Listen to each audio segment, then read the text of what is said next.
자, 이번 시간에는 우리 책에서 소유냐 삶이냐 이 부분을 가지고 우리가 생각해 보는 시간을 갖도록 하겠습니다. 여러분 아마 이 부분은 조금 다소 좀 어려울 수도 있는데요. 그러나 여러분에게 아주 중요한, 그래서 대학교 과정에서는 한 번쯤 읽기를 권하는 책이다라고 볼 수 있습니다. 그런데 제가 여러분에게 추천을 한다면, 굳이 추천을 한다면 여러분에게 영어로 된 것을 읽기를 추천하고요. 한글본은 그냥 참고하시는 것이 좋지 않을까라고 여러분께 제안하고요. 물론 여러분 중에 독일어가 되시는 분은 독일어로 읽으면 더욱 좋겠죠. 근데 요새는 제2외국어 독일어를 선택하시는 학생이 거의 없으니까 그것을 그렇게까지 추천은 못하고요. 영어 책을 읽기를 추천합니다. 오히려 왜냐하면 왜 영어 공부를 하기 위해서 추천하는 것이 아니고요. 이것이 하셔야만 훨씬 더 여러분들에게 도움이 된다라고 말씀드릴 수 있어요. 왜냐하면 이해하기가 더 쉽습니다. 자, 그러면 우리가 이제 저자 소개부터 한번 해보도록 하겠습니다. 여러분 이제 이분의 이름이 에리 젤리히만 프롬입니다. 그래서 에릭, 그냥 약자로 에릭 프롬이라고 하고요. 이번은 1900년도 3월 23일 날 출생하셨고요. 그리고 1980년도 3월 18일에 생을 마감하신 분이십니다. 네. 자, 이분은 이제 세계적으로 유명한 유태인이에요. 그래서 여러분 이제 1900년이라고 하는, 제가 화살표시 보시면 1900년이라는 시대가 있는데요. 그래서 요 1900년이라고 하는 시기가 굉장히 중요한 시기인데요. 1900년이 여러분 잘 알다시피 이제 인류의 역사에서, 특히 사상사에서는 굉장히 중요한 시기입니다. 그래서 1900년 이전과 이후로 나눠서 볼 수 있습니다. 그래서 여러분 이제 1900년이라는 것은 이제 그 전과 후에 따라서 사상사에서 미친 영향은 굉장히 크거든요. 특히 이때 이루어졌던 출판되었던 책 중에 하나가 바로 여러분 잘 아는 에릭 프롬의 꿈의 해석이라는 책입니다. 꿈의 해석, Interpretation of the Dream, 꿈의 해석이라는 책입니다. 자, 그래서 이 시기가 굉장히 중요한데 신기하게도 에릭 프롬이 이 시기에 태어났습니다. 그래서 이 시기에 따라서 여러분 니체도 이 무렵에 태어났고요. 그래서 그 이전과 이후를 나누는 아주 중요한 시기. 사실은 그래서 1900년대의 사상이 사실은 가장 중대한 영향을 미쳤던 게 바로 하나의 씨앗이었습니다. 다시 말하면 모더니즘과 포스트 모더니즘의 사상을 나누는 분기점에 해당하는 게 바로 이 1900년도다. 이 시기, 꿈의 해석도 중요하지만요. 1900년대 전후다. 뭐 정확한 연도는 1900년이라고 할 수는 없지만요. 이런 특성이 있다라는 걸 보시면 좋겠고요. 자, 그 다음에 우리가 생각해야 될 것은 자, 이분이 이제 이 에릭 프롬에 대해서 본격적으로 보면요. 이제 유태인입니다. 이분도 유태인. 그래서 유태인들이 이제 사회 사상에 미치는 영향이 커요. 그래서 간단히 읽어드리면 세계적으로 유태인이면서 유명한 유태인이면서 독일계 아주 미국인이 되죠. 사회심리학자이면서 정신분석학자, 그리고 인문주의 철학자다. 그래서 여러분 잘 아셔야 되는 게 이분이 사회 철학자면서 동시에 정신분석학을 접목했다라는 부분을 우리가 주의 깊게 보셔야 됩니다. 그리고 이분은 이제 나치의 박해를 피해서 미국의 망명해서 미국 콜롬비아 대학과 베니톤 대학을 거쳐 멕시코 국립대학교의 교수로 이제 취임하였고요. 근대인에 있어서의 자유의 의미를 굉장히 중요하게 봤던 학자다. 그래서 여러분 굉장히 유명한 명저죠. 자유로부터의 도피라고 하는 책이 있지 않습니까? 이 책도 여러분에게 꼭 읽어보기를 강력히 추천하는 책입니다. 그 다음에 이제 사회 구조의 변혁과 인간의 심리학 해방을 연동시키는 인간주의적 정신 분석을 주장하였고, 신프로이드 학파의 이론적 지도자로 프로이드의 입장을 새롭게 이해한 학자로서 주목받고 있다. 이렇게 말씀드릴 수 있을 겁니다. 자, 그래서 에릭 프롬의 저서들은요, 그 정신 분석학과 철학, 그리고 각종 수준에 있는 인문학 서적을 읽기 위한 인문학자로서 평가를 받고 있습니다. 그래서 그 중에 유명한 책이 이제 제가 요게 이제 펜으로 써서 잘 안 보이실 텐데요. 바로 소유냐 존재냐 to have or to be. 그 다음에 두 번째가 앞에서 말씀드렸던 자유로부터의 도피. 그 다음에 사랑의 기술. 이게 대표적인 책이다. 이렇게 말씀드릴 수 있습니다. 네. 예, 이분은 프로이트와 마찬가지로 독일에서 유태인에 대한 부정적 태도를 접했던 프롬은 모든 사람들이 의족해 살아갈 수 있는 방법이 없을지 고민했고요. 프로이트가 이제 하니발 장군과 동일시하면서 유태인의 해방과 독립을 꿈꿨던 반면에 프롬은 오히려 모든 사람들이 행복해질 수 있는 방법을 고민했던 사람이다라고 볼 수 있고요. 그는 16살 때 호감을 갖고 있었던 20대 소녀의 죽음에 충격을 받습니다. 그녀는 홀아버지였던 아버지를 모시기 위해 사랑하는 사람과 파혼을 하고 아버지와 함께 살다가 아버지가 죽자 아버지와 함께 묻어달라는 유서를 남기고 자살을 선택했던 이것이 이에게 큰 영향을 미쳤던 것 같아요. 왜냐하면 이 사건은 지나쳐 갈 수 있는 사소한 사건일 수 있지만 청소년기 프롬에게는 이해할 수 없는 인간 행동에 대해 어떻게 이해해야 할 것인가. 그러니까 도저히 이해할 수 없지 않습니까? 그래서 이런 행동을 어떻게 이해할 것인가의 문제를 가지고 자신의 사상에 어떤 깊은 영향을 받았다.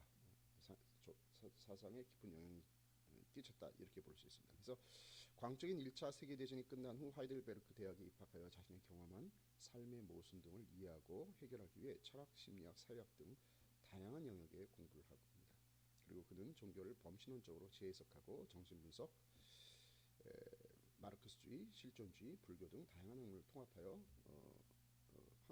새로운 학문을 만들려는 노력을 했습니다. 자, 그래서 현대 어느 학자도 이처럼 서로 이질적인 학문 영역과 이론 등을 통합하려 노력한 사람은 아마 없을 것입니다. 그는 비록 심리치료 영역의 인본주의로 명명되지는 않았지만 진정한 의미의 인본주의라 부를 만큼 그런 영역에 큰 역할을 했다라고 볼 수 있습니다. 자, 이분은 쉽게 얘기하면 이렇게 얘기할 수 있을 거예요. 다시 말하면 여러분 프로이트의 이론과 그 다음에 마르크스의 이론을 조합한 이론가다 이렇게 얘기할 수 있을 겁니다. 자, 그러면 프로이트의 이론은 어떤 것인지 여러분 제가 다음 주차는 제가 기존에 강의를 구성했던 것이 있으니까 제가 아마 이것을 여러분께 강의를 들으라고 올려놓도록 하겠습니다. 한번 참고가 아니라 그걸 가지고 강의를 구성할까 생각합니다. 자, 어쨌든 이 프로이트의 이론을 가져다가 그 다음에 마르크스의 이론을 새롭게 다시 말하면 마르크스의 기존의 이론이 인간의 사회 경제적인 조건만을 설명하는 이론이었다면 그 영역에서 죄송합니다. 설명할 수 없는 영역을 바로 프로이트 이론을 가져다가 새롭게 접목한 이론입니다. 그러니까 이 마르크스라고 하는 학자와 프로이트의 이론을 통합해서 새로운 분석적 사회심리학이라고 하는 분야를 창시했다라고 보시면 되겠습니다. 그래서 이 책은 우리나라에도 이제 굉장히 민주화 과정에 그 과정에서 이런 식으로 보통 독재와 자본주의에 대한 비판과 대안을 제시해주는 책으로 인기를 얻었어요. 그래서 그 시기에 마르크스 사상을 담고 있었음에도 불구하고 정신분석 심리치료자로서 마르크스 사상을 정신분석학적 관점에서 풀어서 전달했기에 금서로 취급되지는 않은 입장에 있었던 책이다라고 볼 수 있습니다. 자, 여러분 이제 소유냐 이 책의 중요한 삶이냐 또는 예전에는 소유냐 존재냐라고 했는데 요새 좀 쉬운 번역으로 우리 책에 나와 있다시피 제목이 나와 있다시피 소유냐 삶이냐 이렇게 번역이 되어 있습니다. 이 말은 이 책의 가장 핵심적인 주제 중에 하나이고요. 가장 어려운 문제 중에 하나입니다. 자, 그런데 이걸 여러분이 어떻게 이해할 것인가? 그럴 때 아주 간단하게 풀어서 얘기한다면 아주 초보적인 유치원 수준으로 이해한다면 일단 이런 겁니다. 여러분이 이제 자기 자신을 소개할 때 이제 직업이 뭐냐, 연봉은 얼마를 받냐, 학교는 어디고, 지역은 어디 삽니까? 이런 중점적인 무엇을 가졌는지에 중점적으로 설명하려고 할 때는 이거는 이제 소유에 대한 의미고요. 반면에 내가 무슨 생각을 하면서 사는지, 그 다음에 나의 가치관은 도대체 무엇인지, 어떻게 살아왔는지 여기에 방점을 두고 이야기할 때는 바로 존재에 초점을 맞춘 것이다. 그러니까 그 사람이 무엇에 초점을 맞추냐, 소유의 관점을 갖냐, 존재의 관점을 갖냐는 거죠.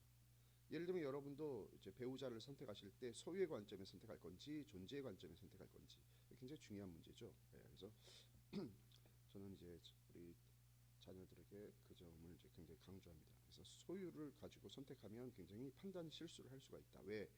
사실은 소유 문제는 그렇게 큰 부분이 아닌 것 같아요. 사실은 현대 사회에 와서. 과거에는 오히려 더 컸던 비중이 컸죠. 왜냐하면 먹는 문제가 결코 쉬운 문제가 아니었죠. 생존하는 문제가 쉬운 문제가 아니었어요. 먹고 사는 문제가. 그렇기 때문에 이제 어떤 계층과 내가 혼인을 하냐가 굉장히 먹고 사는 문제, 생존과 직접적으로 관련이 있지만 지금은 그렇지 않죠. 그렇기 때문에 그것보다는 이제 존재의 문제에 관점, 내가 어떻게 생각하며 어떤 가치관을 갖고 있으며 어떻게 살아갈지, 뭐 이런 문제, 어떤 종교관을 갖고 있으며 뭐 이런 것들이 삶에서 굉장히 그 부부로서의 삶에 굉장히 중요한 영향을 끼친다라고 봅니다. 자, 그래서 사람은 살아가면서 지키고자 하는 중요한 삶의 가치 혹은 구현하고자 하는 삶의 방식에는 이렇게 크게 한 두 가지가 있다. 그래서 또 하나가 첫 번째가 소유 양식적인 삶이냐 아니면 존재 양식적인 삶이냐, 뭐 이렇게 이해할 수 있다라고 말씀을 드릴 수 있고요. 자, 소유 양식은 자연을 지배하고 과학 기술을 발전시키면서 무한한 생산과 소비를 통해 물질적 풍요를 달성하는 것이 바로 이제 소유 양식의 핵심이죠. 그래서 이런 사람들은 중심이 뭐예요? 나 하면 중심으로 얘기하는 게 바로 내가 갖고 있는 게 뭐냐, 또는 내가 뭘 소비할 수 있느냐, 또 그 사람의 실체를 확인하는 방법을 이런 거죠. 그래서 이 저자는 소유를 취득적 개념의 삶이다 이렇게 개념 규정하고 있어요. 취득적 개념의 삶이다. 그래서 그 소유로서 삶을 사는 이들은 끊임없이 본질적인 이것에서 행복을 느끼면 참 좋은데 이런다고 인간이 행복한 게 아니라 오히려 불안감이나 두려움을 느끼게 된다라는 겁니다. 그래서 이 철학에서는 불안과 두려움에 대해서 굉장히 다른 개념을 두고 있어요. 이 불안은 자기 안에서 오는 거고요, 일반적으로. 그 다음에 두려움은 밖에서 오는 거다 이렇게 얘기하고 있어요. 자, 그런데 뭐 이것은 그런 개념까지는 뭐 나아가지는 않고 있습니다. 그러나 우리가 한번 생각해볼 여지는 분명히 있다라고 생각합니다. 어쨌든 인간이 이제 소유가 많다고, 다시 말하면 취득적 삶을 가졌다고 해서 내가 갖고 있는 것이 많다고 해서 내가 가진 것이 많다 이거예요. 많다 이거. 그럼 이 가진 게 많다고 해서 인간이 그렇다고 이제 우리 책의 큰 핵심 주제가 바로 행복 아닙니까? 행복하냐? 이 문제를 우리가 고민해 보지 않을 수 없다. 그래서 여러분 이제 행복이라고 하는 개념은 아리스토텔레스가 굉장히 중요한 개념으로 사용하고 있다라고 말씀을 드렸고요, 이미. 자, 그런데 행복이 가진 것이 많다고 해서 행복한 거냐 이렇게 직결된다라고 볼 수는 없다. 그렇죠? 그러나 뭐예요?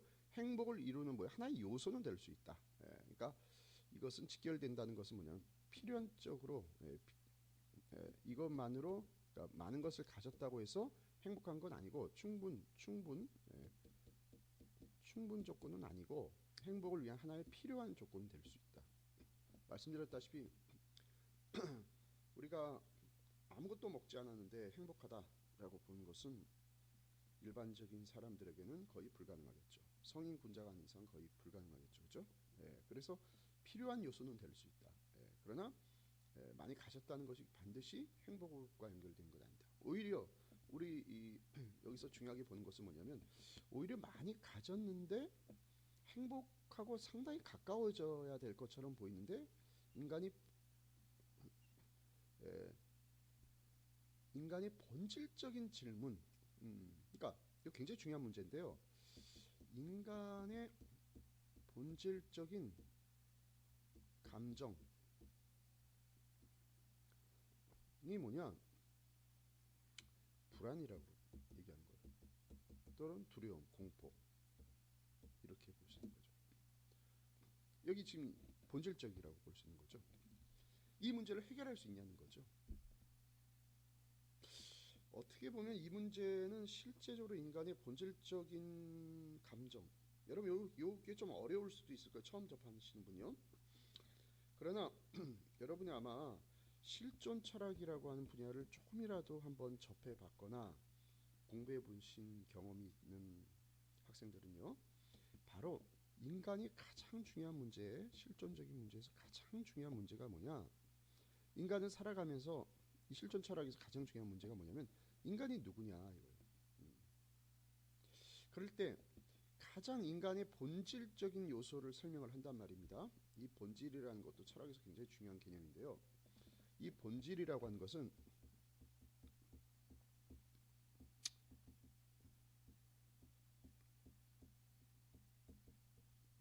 에센스죠.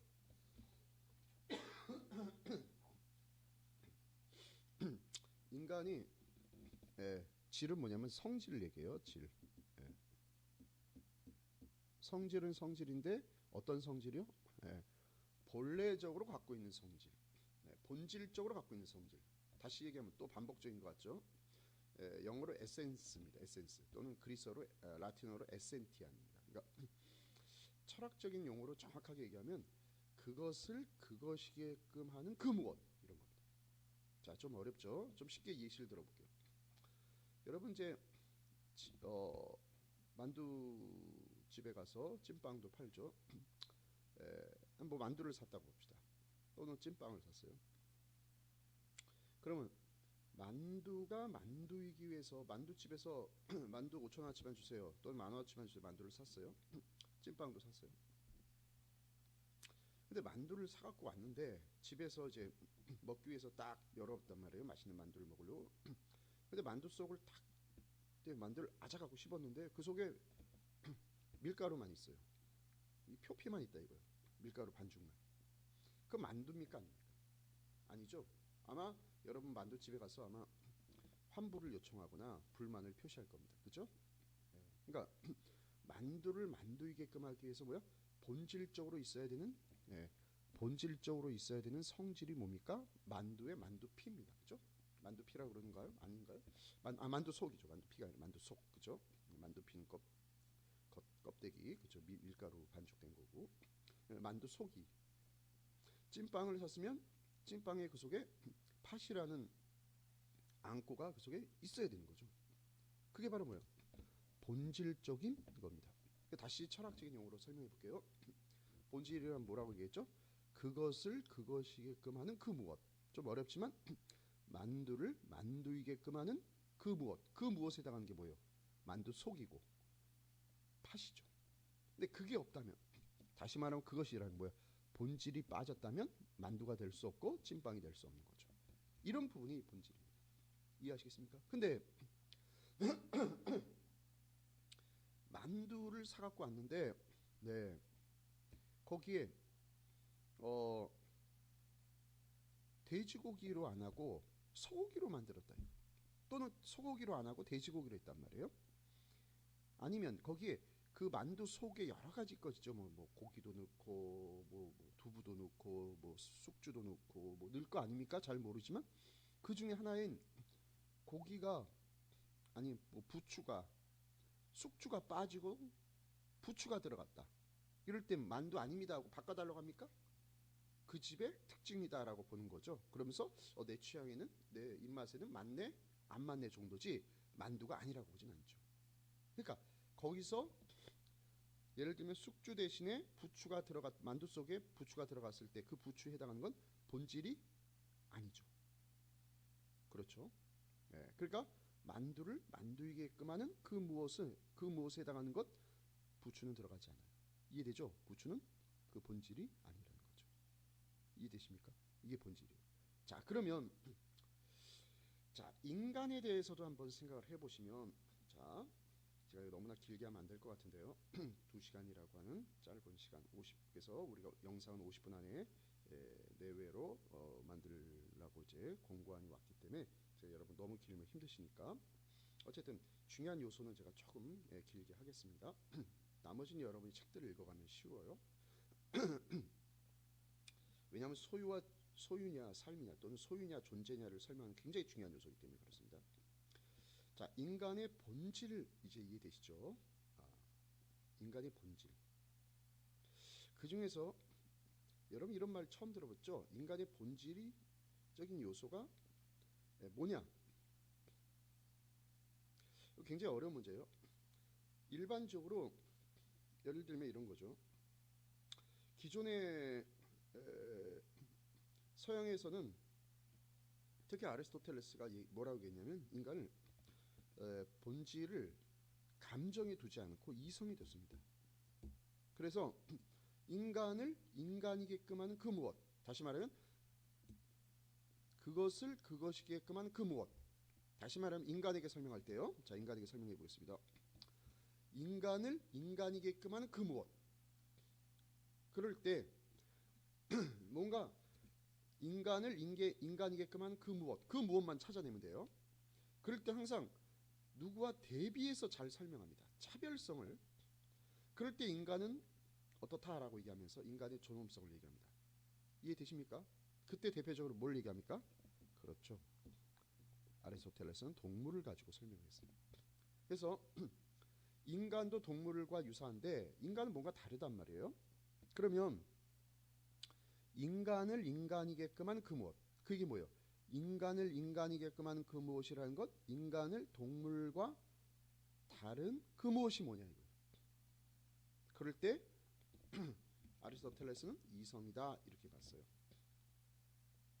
자, 그런데 여러분 보시면 우리가 생각해 봐야 될 것이 뭐냐, 인간을 인간이게끔 하는 그 무엇에서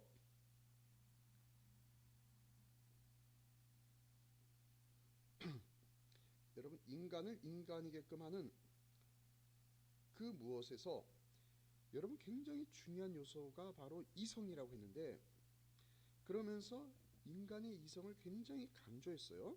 이게 플라톤이 그랬고요.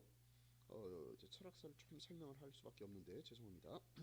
아리스토텔레스가 그랬고요. 왜 그런지 구체적인 내용은 제가 이 고전 창의와 소통에서는 제가 설명할 수는 없을 것 같고요. 어쨌든 여러분 한번 찾아보시거나 제가 수업 시간에 간단하게 설명을 좀 할 수 있으면 해드리도록 하겠습니다. 자, 그런데 인간을 인간이게끔 하는 그 무엇이라고 하는 요 부분이 바로 이성에서 찾았어요. 그런데 정말로 인간을 인간이게끔 하는 그 무엇이 이성이냐? 여기에 대해서 그렇지 않다라고 보는 학자들이 있죠. 왜 그러냐? 여러분 서양의 문명의 두 축을 얘기할 때 뭐를 얘기합니까? 바로 히브리즘과 그 다음에 헬레니즘. 이 헬레니즘이라는 건 뭐예요? 그리스 로마의 전통을 얘기하고, 히브리즘이라는 건 뭘 얘기합니까? 바로 기독교 문명을 얘기하죠. 이건 그리스 문명, 그리스 문명과 히브리즘이라는 두 전통을 얘기할 때 이 헬레니즘의 가장 근원적인 요소를 뭐라고 보통 얘기하냐면, 여러분 잘 아시는 바로 일리아드입니다. 일리아드.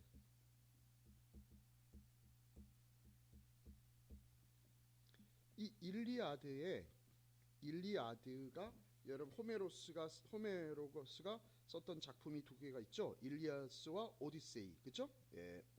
이 일리아드와 오디세이라고 하는 이 책이 굉장히 중요한 책인데요. 이 일리아스와 오디세이에서 굉장히 중요한 내용을 담고 있는데, 일리아스와 오디세이에서 중심 인물은 이 일리아드에 간단하게만 우리가 줄거리를 아주 간단하게 요약하면, 히랍의 그 그리스의 장군이었던 아킬레우스고요. 자신을 무시하는 총사령관이었던 아가멤논에게 화가 나서 전투를 하기를 거부합니다. 왠 자신을 무시하니까요. 그리고 여신인 자기 어머니에게 부탁을 해서 자기 편이 지도록 일을 꾸며냅니다. 그러니까 그리스군, 히랍군은 아킬레우스 없이도 한동안 잘 싸우지만 결국 엄청난 위기에 처하게 되고, 그것을 보다 못해 아킬레우스의 절친인 친구 파트로클로스가 전투에 참가합니다. 그리고 그는 적을 격퇴하여 큰 공을 세우지만 헥토르에게 죽고 맙니다. 그래서 거기서 아킬레우스는 뭐예요? 자기 친구가 전투에 나가서 죽었으니까 그 자기 친구를 죽인 헥토르에게 분노합니다. 분노, 중요한 단어가 등장했어요. 분노. 예. 그래서 그는 신이 만든 새로운 무장을 걸치고 엄청난 크기의 것으로 어깨끈을 대어 목에 걸치고 나가서, 그러니까 이 엄청난 무장을 하는 거, 방패 같은 거예요. 나가서 친구의 원수 누구죠? 헥토르죠. 헥토르를 죽입니다. 예. 그리고 그는 친구의 장례를 치르고도 화가 풀리지 않아 날마다 헥토르의 시신을 학대하지만 신들의 중재로 결국 그 시신을 돌려보내게 된다라고 하는 내용. 이게 바로 이 그 일리아드의 중심 줄거리입니다. 아주 간단하죠. 그러니까 아킬레우스라고 하는 히랍의 용사가 있었는데 자신의 상관이었던 아가멤논이 자신을 무시하니까, 예? 그러니까 전쟁의 책임이 아가멤논에게 있잖아요. 그러니까 아가멤논에게 너 정말 나를 무시하는데 난 그럼 너에게 같은 아군이지만 협조할 수 없다. 그렇게 해서 얘기해서 자신의 엄마가 이제 그리스 신화니까요. 여신인 어머니에게 부탁해서 좀 전쟁을 좀 지게 도와달라라고 얘기하는 거죠. 예. 그래서 이 그리스군은 이제 아킬레우스가 전쟁에 열심히 참여하지 않았겠어요? 그래서 결국 이제 그 아킬레우스 없이도 잘 싸우는 것 같았지만 엄청난 위기에 처했고, 그 전쟁에서 친구인 파트로클로스가 전투에 참가했는데 그 적을 전쟁에 참여하다가 결국은 그 친구가 결국 누구에게 죽었죠? 적군인 헥토르에게 죽었습니다. 그러니까 자기가 가장 아끼던 친구인 파트로클로스가 헥토르에게 죽고 말았다는 것은 자신의 절친이 정말로 죽음을 맞이했다는 것은 자기에게 엄청난 뭐요? 분노를 자아내게 한 겁니다. 예. 그래서 분노 속에서 적진에 뛰어들어서 결국은 뭐요? 이 친구를 죽였던 적군의 장군이었던 헥토르를 찔러 죽입니다. 그래서 이 헥토르의 시신을 뭐요? 죽이고서 뭐요? 끊임없이 그 시신을 가져다 질질 끌면서 이 헥토르를, 그것도 분노가 풀리지 않았던 거죠. 그런데 이걸 신들이 이제 중재해서 그 신신을 그냥 돌려보냈다는 내용입니다. 그러니까 결국은 자, 제가 말씀드리고 싶은 건 뭐냐면, 자, 서양의 사상의 핵심을 이루고 있는 게 바로 뭐예요? 히브리즘이에요. 히브리즘은 기독교라 그랬죠. 기독교는 뭘 의미합니까? 바로 사랑을 의미합니다. 사랑. 그렇죠? 그러나 헬레니즘의 핵심은 뭐예요? 말씀 그린 대로 분노입니다. 그러면 자, 이것은 분노라는 것이 헬레니즘, 그리스 사유의, 다시 말하면 서양 사유의 핵심이라고 볼 수 있는 거예요. 그러면 자, 여러분께 질문해 볼게요. 분노라고 하는 것은 여러분 이성입니까? 아니면 감성적 표현입니까? 감성이죠. 자, 일리아드와 오디세이, 그중에서 일리아드는 두 개 다 트로이 전쟁을 두고 10년 동안 일어났던 전쟁에서 50일, 어쨌든 뭐 그 시기의 얘긴데요. 자, 인간을 두고 설명하는 내용인데, 인간을 두고 설명할 때, 자, 헬레니즘은 그리스 사유의, 서양 사유의 정수다, 핵심이다. 왜냐? 헬레니즘의 사유의 시작은 어디서부터 시작되었다? 호메로스 일리아드와 오디세이다. 거기서 일리아드에서 뭐라고 얘기합니까? 거기서 뭐라고 얘기하고 있어요? 예? 거기서 뭐라고 되어 있습니까? 그렇죠. 아킬레우스가, 굳이 쓴다면 여러분, 그렇죠. 아킬레우스가 분노 속에서 자신의 절친 친구였던 파트로클로스를 죽인 그 헥토르에게 뭐야? 분노의 감정을 사귀지 못하는 내용이 큰 줄거리입니다. 그러면 이것은 뭘 의미합니까? 인간의 본질적인 것이 이성입니까? 감성입니까? 감성이라고 보는 거예요. 분노라고 하는 감성이라는 거예요. 그럼 이걸 가지고 인간이 동물과 어떻게 다르냐? 동물은 죽으면 죽고 죽였으면 죽인 거예요. 그러나 죽이고 나서도 그걸 참지 못해서 끊임없이 그 시체를 가져다가 뭐요? 질질 끌면서 학대, 시신을 학대하는 경우는 동물의 세계에 있습니까? 없어요. 인간만이 뭐예요? 분노의 감정에 휩싸여서 그런 짓을 한다는 겁니다. 자, 그래서 좀 어려운 얘기일 수도 있는데요, 여러분. 또 쉽다면 쉬운 거죠. 인간의 본질적인 요소는 이성입니까, 감성입니까? 할 때 이성으로 보는 학자들도 있습니다. 아리스토텔레스나 플라톤처럼, 그 다음에 서양의 근대인들처럼, 특별히 데카르트처럼. 그러나 감정으로 보는 학자들도 많다는 거예요. 대표적인 사람이 지금 누구예요? 그렇죠. 호메로스가 이렇게 얘기하고 있어요. 아킬레우스의 분노. 분노는 감정이죠. 자, 그렇다면 이 감정이라는 것 중에 이게 바로 인간의 본질적인 거예요. 그 감정도 그냥 감정이 아니죠. 분노라는 건 인간만이 갖고 있는 고유한 감정이다. 이해되십니까? 예, 됐어요. 자, 그러면 이 부분에서 인간을 이성도 보기도 하지만 인간을 감성적 측면에서도 본질적인 요소로 인간의 감정을 설명할 수 있다 없다? 있다. 아리스토텔레스나 플라톤은 반대했지만요. 있다. 감정. 그 본질적 감정이라고 해서 표현한 것이다. 이해되십니까? 자, 그러면 특별히 이런 측면에서 인간을 설명하는 사람들이 누구냐? 감정적 측면에서 인간을 접근하는 게 바로 실존주의다. 예. 왜 그러냐? 실존주의는 인간을 뭐요? 결국은 인간의 본질적인 요소를 이 실존이라는 것은 실제로 존재한다 이거예요. 실제로 존재한다는 건 무슨 얘기냐? 진짜 존재한다는 거예요. 진짜 존재한다는 거예요. 소유한 게 아니라 존재한다는 거예요. 내가 누구냐 이 문제를 해결해야 된다는 거죠. 그랬을 때, 자, 시간이 많이 갔는데요. 내가 누구냐 이 문제를 얘기할 때 여러분 가장 간단하게 얘기하면 여러분 혹시 여러분 지금까지의 삶의 과정에서 혹시 좀 불안감을 느껴보신 적 있으십니까? 그것은 시험 때문에 오는 불안 말고요. 그건 공포입니다. 그게 아니라 내 안에서 친구와 대화하거나 엄마와 아빠와 가족 간에 대화할 때는 모르겠는데 나 혼자 있을 때 외로움이 막 몰려오는 거예요. 그래서 그걸 피하기 위해서 친구에게 전화하거나 엄마 아빠하고 대화하거나 그럴 수 있다는 거예요. 자, 그러면 그런 감정은 왜 들까를 깊이 파고들고 연구했던 학자들이 실존주의 철학자들인데 그 점에서 인간은 뭐하다? 불안하다 이렇게 얘기하는 겁니다. 왜?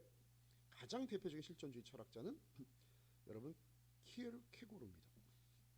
여러분 한번 찾아보세요. 키에르케고, 요새는 이렇게 키에르케고라고 하고 예전에는 키에르케고르 이렇게 번역했습니다. 근데 현대는 키에르케고, 왜냐면 네덜란드의 학자였기 때문에 키에르케고가 더 정확하다 해서 지금은 키에르케고르만 연구하는 학회 모임이 있거든요. 거기서도 키에르케고어 이렇게 얘기합니다. 또 그 사상의 연속성에 있는 학자가 바로 이제 독일의 철학자인 하이데거입니다. 이런 학자들이 주로 얘기하는 게 뭐냐? 인간의 본질적인 요소를 감성에서 두고 있어요. 어떤 감성이냐? 불안의 감정이다. 그건 인간만이 갖고 있는 죄송합니다. 인간만이 갖고 있는 감정이다. 불안의 감정. 왜 그 감정 인간만이 갖고 있냐? 동물과 다르다 이거예요. 왜 동물과 다르냐?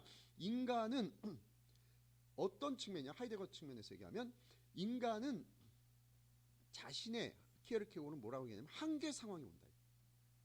그 한계 상황, 경계가 있다는 거죠. 다시 말해 끝이 있다는 거죠. 끝이 있으면 또 새로운 시작이 있을 수 있는 거죠. 대표적인 게 뭐예요? 그렇습니다. 죽음입니다.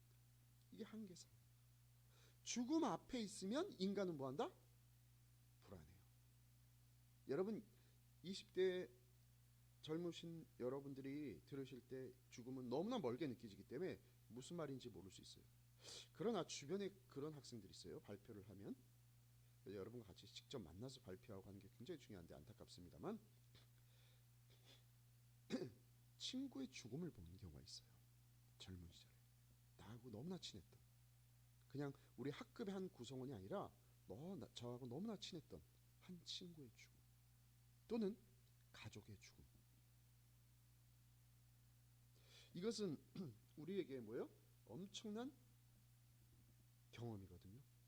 이 경험은 어떤가, 엄청나다는 건 더 철학적으로 하면 아주 근본적인 경험이에요. 이 근본적 경험, 이 불안해요. 아, 인간은 진짜 죽는구나. 그러면 친구가 죽었듯이 나도 죽는구나. 그때 여러분 어떨까요? 불안합니다. 왜? 한계 상황, 삶이 시작돼서 끝이 오는데 여기서 보면 어느 곳으로 갈지 앞이 안 보여요. 깜깜해요. 얼마나 불안하겠습니까? 죽고 나서 정말로 천국과 지옥이 있다면 내가 종교를 갖지 않았으면 어떡하지? 이런 불안 감정 있을까요? 없을까요? 있습니다.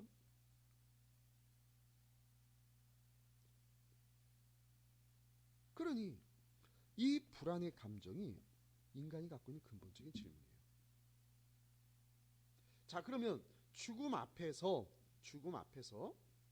여러분 불안한데 죽음을 진짜 내게 닥칠 진짜 내 경험 세계라고 얘기한다면 여러분 어떻습니까? 그렇죠? 맞습니다. 여러분은 그 경험에서 벗어날 수 없어요. 그 불안의 감정에서 벗어날 수 없어요. 이 질문이 내게 다가왔단 말이에요. 예를 들어 봅시다. 여러분 기분 나쁘게 듣지 마시고요. 여러분이 진짜로 여러분이 한 달도 못 산다고 봅시다. 한 달도 못 살아요. 그러면 그런 나 한 달밖에 목숨이 안 단, 한 달 이후의 삶을 보장할 수 없는 나에게 내가 가진 것, 내가 소비하고 있는 것, 이게 나의 실체, 나를 확인하는 중요한, 나를 의미하는 중요한 단서가 될 수 있겠습니까? 거기서부터 여러분은 본질적인 여러분의 불안 문제, 죽음 때문에 다가오는 불안 문제를 해결할 수 있습니까? 그것으로부터 여러분이 행복감을 느낄 수가 있을까요? 이 점에 대해서 소유는 인간에게 본질적 감정인 불안, 공포로부터 벗어날 수 있게 해주지는 않는다. 이 점은 우리가 소유냐 존재냐의 삶에 있어서 굉장히 중요한 요소다. 그래서 삶의 행복이라 생각되는 쾌락을 주는 외부의 가치, 부, 명예, 권력에 집중하는 삶이 중요한 것은 아니다.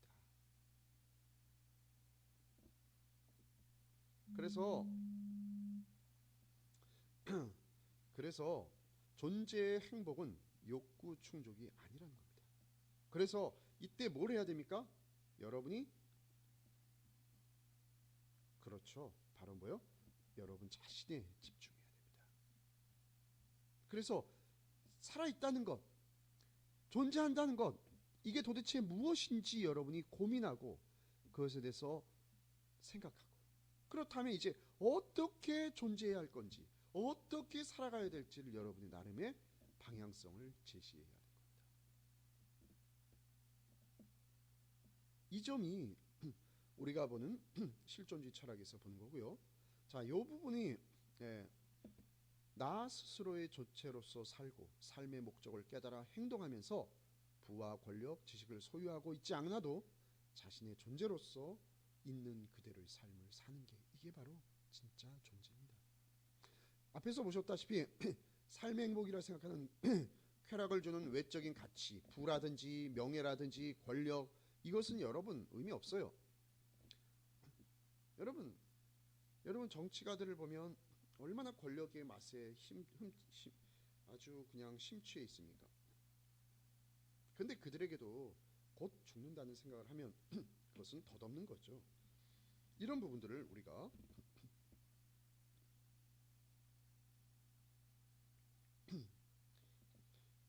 이걸 여러분 아셔야 됩니다.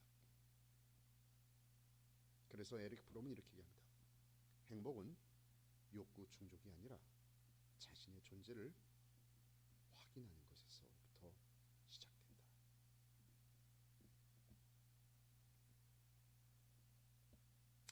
우리나라에 번역된 책인데요.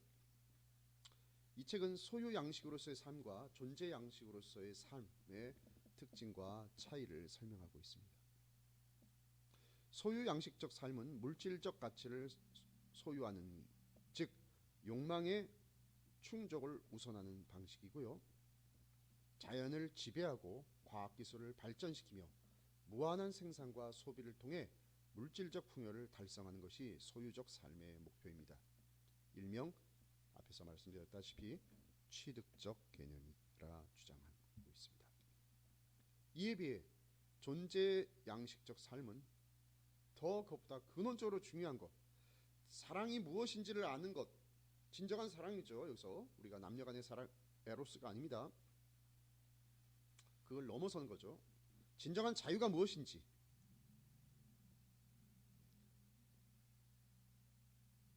진정한 자아, 정신적 가치를 중시하는 삶이라 할 수 있습니다. 단순히 정신적 가치가 아닙니다. 여기서 실존적 가치입니다. 더 정확하게 얘기하면 소유적 인간은 자기가 가진 것에 의존하는 반면에 존재적 인간은 자신이 존재한다는 것, 자신이 살아가고 있다는 것, 사실에서 자신을 맡깁니다.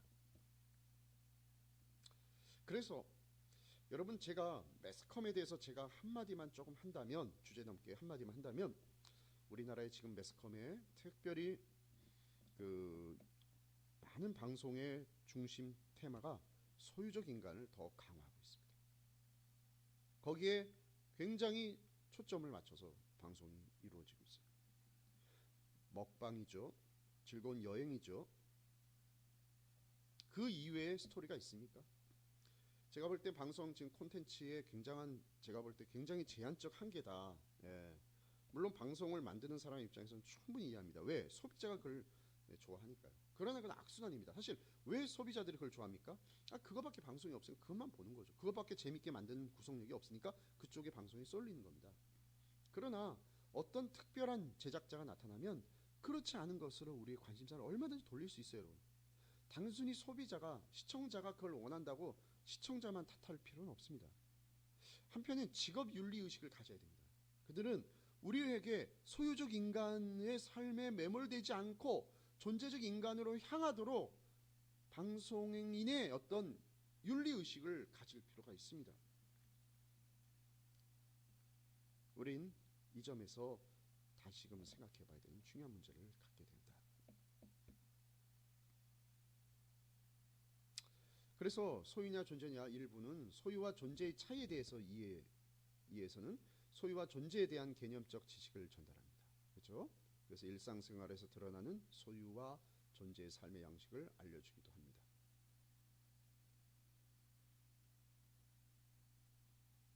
그래서 구약성서나 신약성서의 인용구와 에크하르트 수사의 저술에서 나타나는 소유와 존재의 모습을 표시합니다.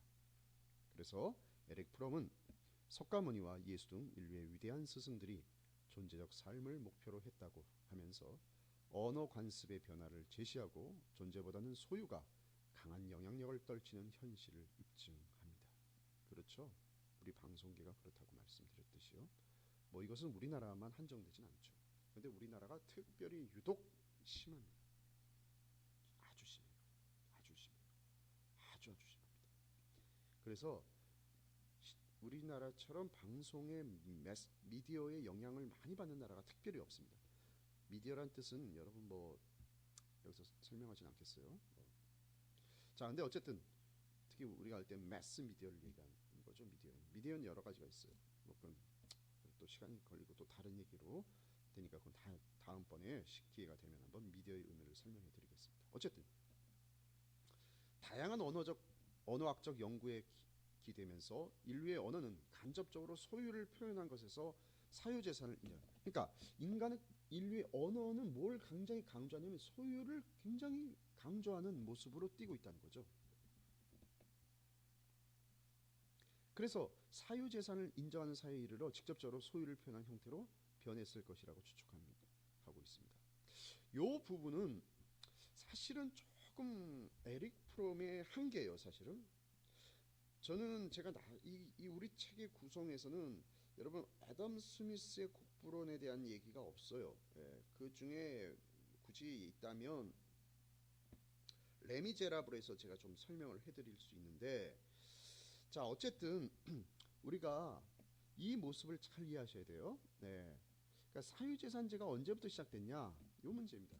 예, 제가 예전에 한 그 경제학자와 열띤 토론을 벌인 적이 한 번 있어요. 예, 그분은 경제학계에서 사실은 그 경제 이론, 사상 이론에서 굉장히 탁월한 업적을 이루신 아주 훌륭하신 학자입니다. 그분과 저와의 관점에서 조금 차이가 있었던 건데, 어떤 거냐? 인류 최초의 인간은 원시 사회를 얘기한다면 프리미티브 소사이어티, 원시 사회에서는 인간이 사유재산제가 있었을까 아니면 공유제였을까? 공동의 소유로 생각했을까 아니면 사적 소유로 생각했을까? 여러분도 한번 고민해 보세요. 저는 인류의 시작은 이미 사적 소유가 아니었을까라고 생각하는 입장입니다. 자, 그런데 뭐 그거는 여러분 한번 고민해 보시고요. 좀 어려운 숙제입니다. 자, 인간의 언어가 소유를 표현하는 곳에 있다. 이게 좀 어려울 수도 있는데 무슨 말이냐면, 인간의 언어는요 끊임없이 소유를 강요합니다. 언어를 습득하는 순간, 언어가 습득되는 과정은 이미 사회화의 과정이죠. 이해되죠? 예를 들면 내가 엄마에게 밥 주세요, 빵 주세요 할 때 빵이라고 해야 돼요. 빵이라는 건 내가 만든 언어입니까? 사회가 이미 기존에 있던 겁니까? 사회적 약속이죠. 내가 저 어떤 덩어리를 먹고 싶으면 나는 뭐 해야 돼요? 빵이라고 표현해야만 사람들이 알아듣고 줍니다. 그렇죠? 여러분 식당에 가서 주문하실 때 예? 돈가스 주세요, 아니면 제육볶음 주세요, 이렇게 여러분이 언어를 표현해야 돼요. 사회적 약속이에요. 그걸 표현하지 않고 제육볶음에서 띵띵 주세요 그러면 띵띵 뭡니까? 나는 띵띵이라고 할래. 왜 제육볶음이라고 해야 돼? 난 띵띵이라고 할래. 띵띵하면 여러분 알아듣습니까? 그렇지 못하죠. 그런데 이게 언어 아닙니까? 여러분 소시의 언어학의 기본적인 내용인데, 언어의 자의성이죠. 그렇죠? 이게 언어는 직접적으로 관련이 없다는 거죠. 그러니까 제육볶음이라는 말과 단어와 제육볶음이라는 이 고기 덩어리와는 관련이, 고춧가루에 묻혀서 양념을 한 이거하고 직접적 관련이 전혀 없는데 이걸 제육볶음이라고 부를 뿐이다 이거예요. 이건 언어의 자의적으로 만들어지는 자의성이다 이렇게 얘기하잖아요. 자, 그런데 어쨌든 이 언어를 습득하는 과정에서 인간은 어떻게 되냐면 점점점 소유의 욕구도 강화되는 방면으로 나아간다는 거예요. 저는 여기에 대해서 요 에릭 프롬의 이 입장은 전혀 지지하지 않아요. 그러나 어쨌든 이 부분은 정확한 지적입니다. 언어를 습득함과 동시에 사회화가 되는 거죠. 그래서 어린아이는 배우죠. 엄마, 아빠, 삼촌 하면서 단어를 늘려갑니다. 점점점 사회화가 돼가는 거예요. 그런데 이 언어를 습득하며 사회화되는 과정 속에서는 나도 모르게 뭐가 강화된다? 소유. 왜? 인간 언어를 공유하고 있는 집단들이 표현하고 있는 소유적인 요소가 나도 모르게 묻어나게 된다는 거죠. 그럼 나는 원래는 아주 중립적인 상태로, 진공 상태, 소유의 욕구에선 진공 상태였냐? 요거 역시 고민해 봐야 되죠. 자, 그러나 어쨌든 간에 우리는 언어를 습득하면서 소유의, 그러니까 사회화가 돼. 언어는 사회적 표현이거든요. 그럼 사회에서 가장 중요한 거 보세요. 특별히 오늘날 사회는 뭐야? 미디어가 굉장히 중요한 요소를 띱니다. 그럼 미디어에서 중요하게 보이는 거, 여러분 방송의 미디어 콘텐츠를 보려면 어떤 방송을 보기 전 꼭 방송하기 전 뭐합니까? 광고합니다. 그 광고 보면 뭐예요? 광고에서 뭐예요? 뭐뭐 사라는 거죠. 광고는 끄는 뭐 먹으라는 거죠. 뭐 사서 먹거나 뭐 사라는 거예요. 새로운 아파트를 선전하던, 뭐 음식을 선전하던, 뭐 새로운 가방을 선전하던, 신발을 선전하던, 옷을 선전하던, 아니면 여행지를 선전하던, 끊임없이 뭔가를 소유하라는 겁니다.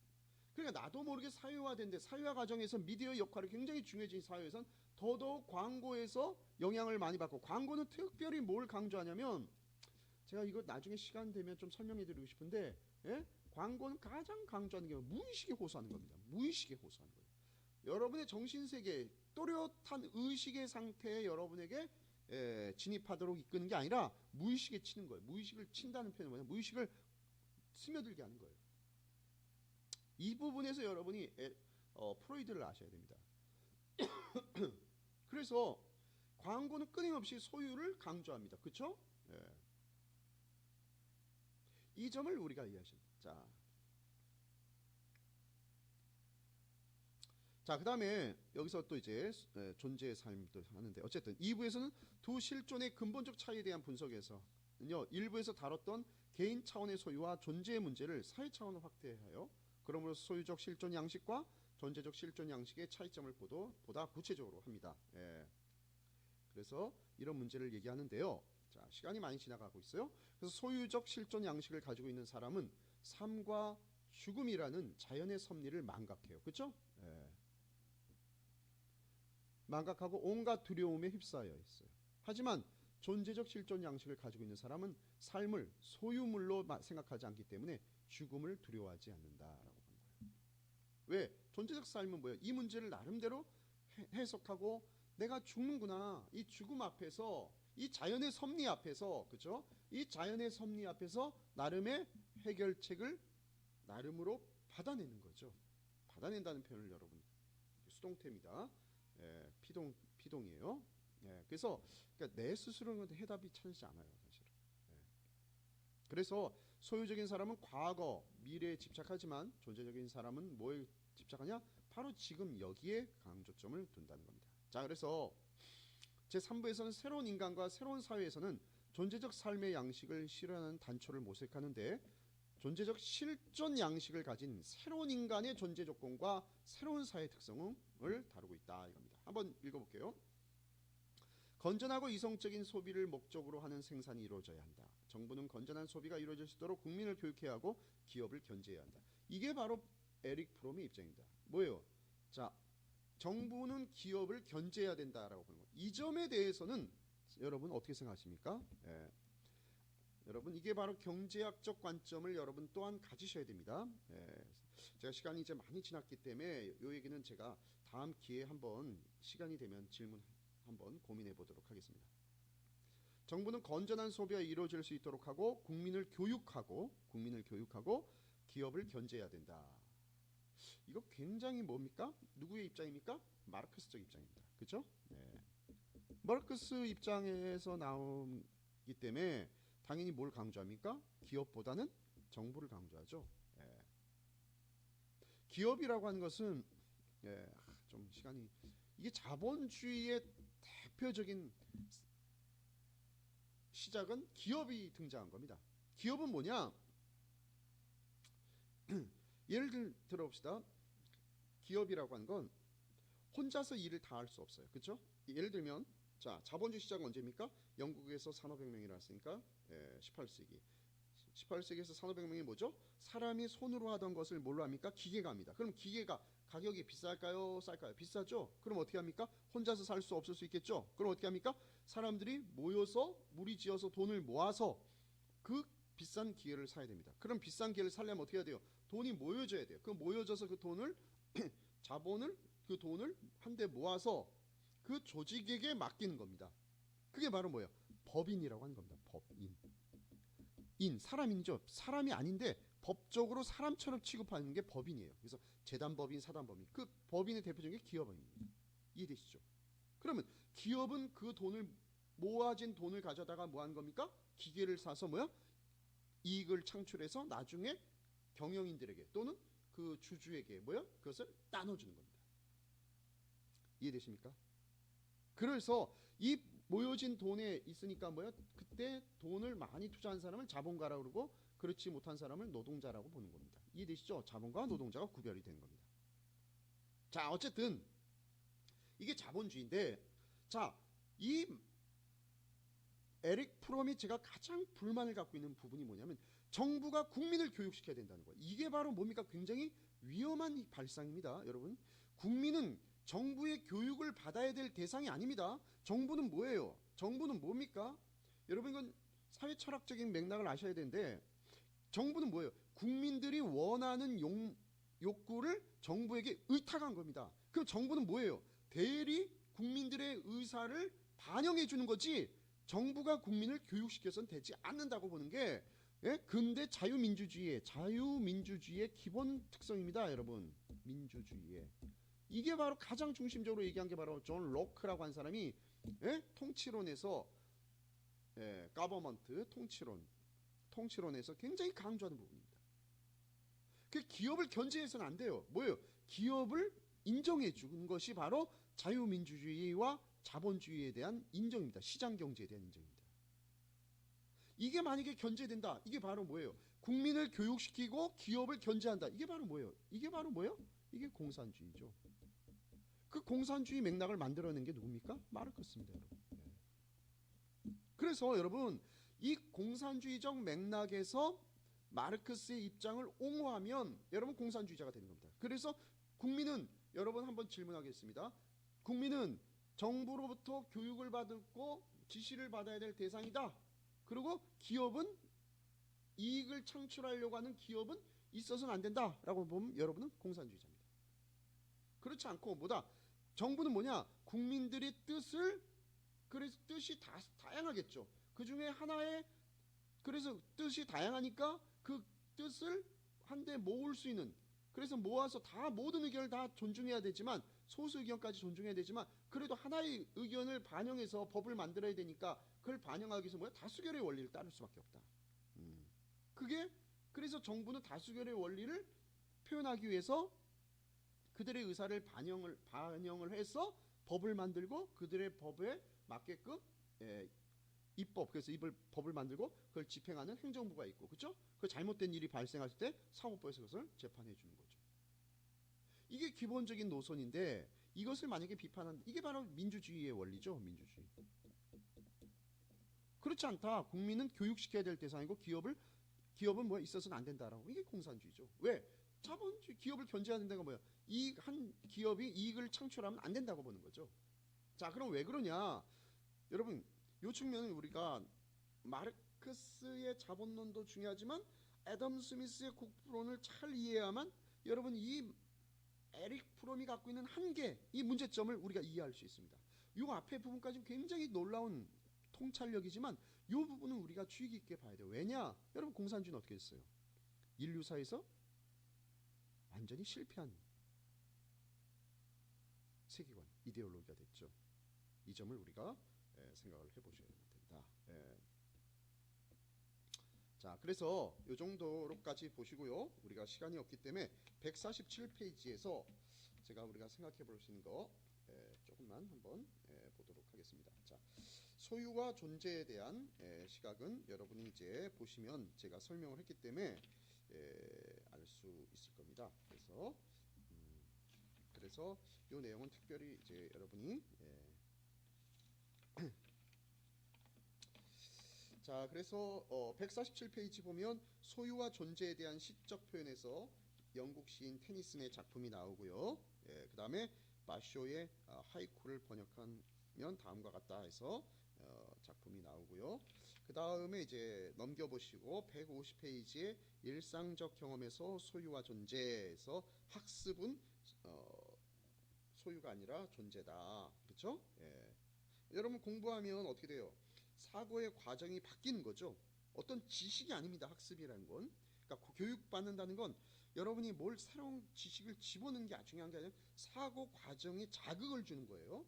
그 157페이지에 보시면 151페이지입니다. 죄송합니다. 151페이지에 보시면 네 번째 줄, 두 번째 문단입니다. 소유 양식에 있죠. 한번 읽어볼게요. 소유 양식에 익숙한 학생들의 목표는 단 한 가지, 배운 것을 고수하는 일이다. 그러니까 뭔가를 알아낸 것, 이게 바로 뭐예요? 이게 암기식 교육이죠. 소유 양식의 학습입니다. 반면에 자, 그 밑에 문단 보겠습니다. 반면 존재 양식으로 세계와 맺어진 학생들은 학습 과정에서 전혀 다른 특질을 보인다. 우선 그들은 모든 강의에 비록 그것이 첫 수업이라 할지라도 백지 상태로 출석하는 일은 없다. 그 강의가 다룰 모든 내용을 미리 짐작하고 있기 때문에 그들의 머릿속에는 나름의 어떤 의문과 문제가 있다. 그렇죠? 여러분도 마찬가지죠. 제 강의를 들을 때 백지장은 아니죠. 여러분도 나름의 생각 있고 들으시면서 제 말 관점에 동의하기도 하고 저건 아닌 것 같은데 이런 분도 있죠. 다 좋은 겁니다. 그들은 그 제목에 대해서 충분히 생각했으므로 강의에 관심이 있다. 또한 말의 관념에 수동적인 저장소가 되는 일 없이 귀를 기울이고 듣는다. 그렇죠. 수동적인 저장소는 누굽니까? 소유 양식의 학습으로 그냥 이거 이거구나 이거 이거구나 하면서 암기식으로 배운 학생입니다. 계속 읽어보겠습니다. 아울러 이것이 가장 중요한데 강의 내용을 능동적이고 생산적인 방식으로 받아들이고 반응한다. 무슨 얘기입니까? 내가 의문을 제기하고 질문을 던지면서 내 교육과 내 반응한다. 경청한 것은 뭐다? 사고 과정을 자극한다. 들으면서 뭐예요? 내 사고를 바꿔주는 거지 뭔가를 알았다는 게 중요한 게 아니에요. 왜냐하면 알았다고 해도 그 지식은 여러분 어떤 거예요? 예, 완벽한 지식 아니에요, 여러분. 어떤 학자들의 주장이 지배적인 주장일 뿐이지 그게 진리라고 볼 수는 없어요. 그러면서 우리에게 뭐예요? 사고의 과정을 자극해 주는 거예요. 이렇게도 생각할 수 있구나. 이걸 배우라는 거지 이게 지식이 아니에요. 1592년 임진왜란이 있었던 해는 1592년. 이런 걸 중요하게 보는 게 뭐예요? 배운 것을 강조하는 소유 양식이에요. 그러나 임진왜란이 어떤 의미가 있는지, 우리 사회가 어떨 때 이런 외적의 침입을 받아서 외부의 침입을 받아서 어려웠는지 이런 문제를 고민해 보는 것이 중요하다는 거죠. 한 가지 예를 들고 제가 시간이 없어서 이게 강의가 길어지면 이 저장이 안 됩니다. 그래서 빨리 끝내도록 할게요. 우리나라에서 역사학과를 졸업한 학생이 미국에 연수를 갔습니다. 1년간 학교로부터. 그래서 미국에 대학 가서 제일 먼저 한 게 뭐냐면 공책과 볼펜을 사서 강의 가서 많은 걸 배워오겠다는 마음을 가졌답니다. 그런데 교수자가 별로 강의한 내용이 없어요. 그리고 뭐요?